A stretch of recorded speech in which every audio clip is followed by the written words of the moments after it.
Now in this video we are going to learn some designing principle for the fixtures, that is turning fixture or milling fixture.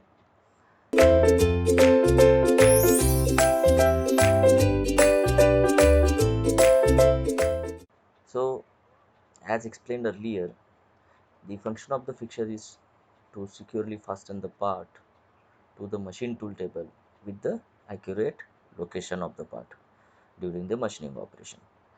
But in addition to the function of the holding of the workpiece, the fixture also provide the setting of the cutting tool for the actual machining operation, isn't it? We know that fixtures are widely used in the large batch production to ensure the easy setup and achieving the desired accuracy. They can be used in a variety of machine tool. They can be used in the lathe, milling, grinding, etc. We are having these all the machine tools for the machining. Even though milling fixture is most widely used in the view of the complex requirements for the milling operation. So the fixtures which are used in the such a machine tools or on which it is supposed to be used are called by their name. For example, the fixture which are used on the milling machine tool, it is milling fixture. Then fixture which is used on the lathe machine tool, it is a lathe fixture, or broaching fixtures. Like that we can name all these fixtures.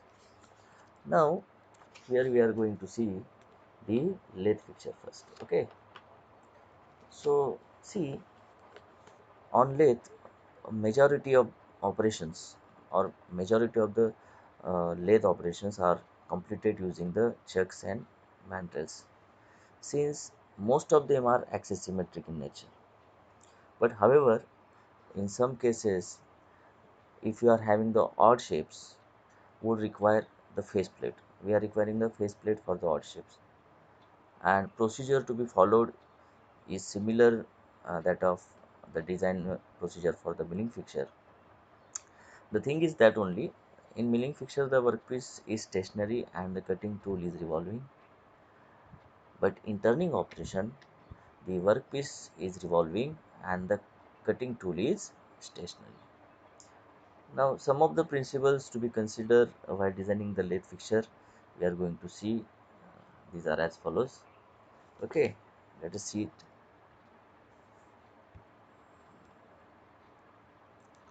See here, in the lathe fixture, a tool designer must deal with the centrifugal force. So why it is necessary to deal with the centrifugal force? See, in the lathe operation, the complete fixture must be designed and constructed to resist the effects of the rotational or centrifugal forces present in the turning operation, because here a part are revolving. That's why the tool designer must be deal with the centrifugal force. Second important thing, that the lathe fixture should be as lightweight as possible. Very important, because it is rotating. Okay, the lathe fixtures are designing to rotate. That's why they should be as lightweight as possible. The next thing, lathe fixture must be balanced. Of course, yes. When your speed requirement are not so high, when you are doing the operation with the low cutting speeds or low speed turning operations, then balancing is not really required. But yes, when the high rotational speed require the fixtures to be well balanced for that speed, okay, for safety purpose. Next thing, the projection and sharp corners should be avoided. Yes, why to avoid this? Because whenever these projections or sharp corners are present in your fixturing, these parts become almost invisible as the tool rotate, and they could cause the serious injuries. That's why the projection and sharp corner should be avoided. See, then the parts to be fixtured should whenever possible be gripped by their largest diameter or cross section. Yes, where to grip the part? At the largest diameter or the largest area that we are having in the component. Next, the clamps should be positioned on the surfaces or the areas which are rigid before and after machining. Yes, there should not be any deformation takes place taken place because of the pressure applied by the clamp, so that where you are going to apply the clamp, that area or that surface should be rigid before or after the machining. Next, the part should be positioned in a fixture so that most of the machine operations can be performed in the first fixturing. See, there should not be any removal of the part and again repositioning of the part for first machining, for the second machining. It will be a time consuming phenomenon, isn't it?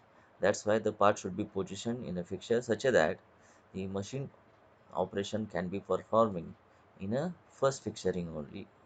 You need not to have the second, third fixturing like that.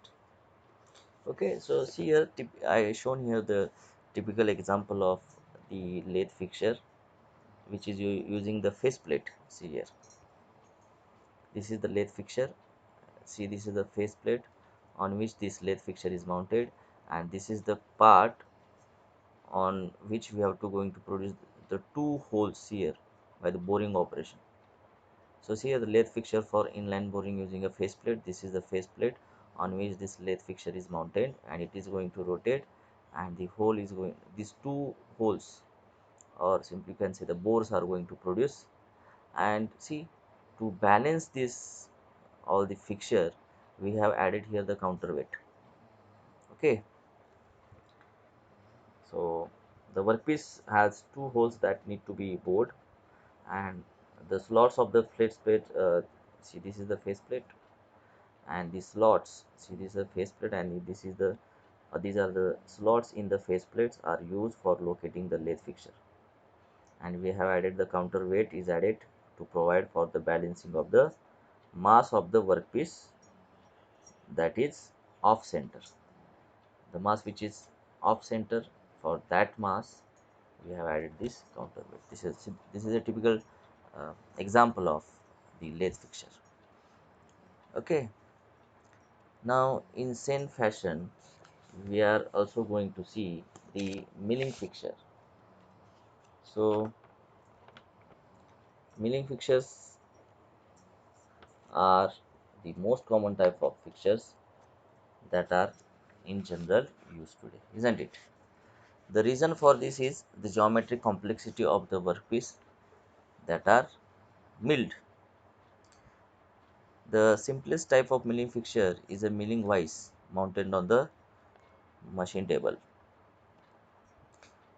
However, as the workpiece size, shape or complexity becomes more sophisticated, so too much the fixture. There are variety of milling fixtures that are in use. Okay, let us see some design principle for the milling fixture. So number one, the design should permit as many surfaces on the part to be machined as possible without removing the part. Yes, like the principle we seen in the lathe fixture. So first fixturing is very important. We have to machine as many number of faces or surfaces of the part without removing the part from the fixture. That is, first fixturing is required or necessary. So whenever possible, the tool should be changed to suit the part. So see, moving the part to the accommodate one cutter for the several operations is not as accurate or as efficient as changing the cutter. So whenever possible, the tool should be changed to suit the part. Then locator must be designed to resist all tool forces and thrusts. Yes, definitely, to resist all kind of tool forces and thrust, we are designing the locators.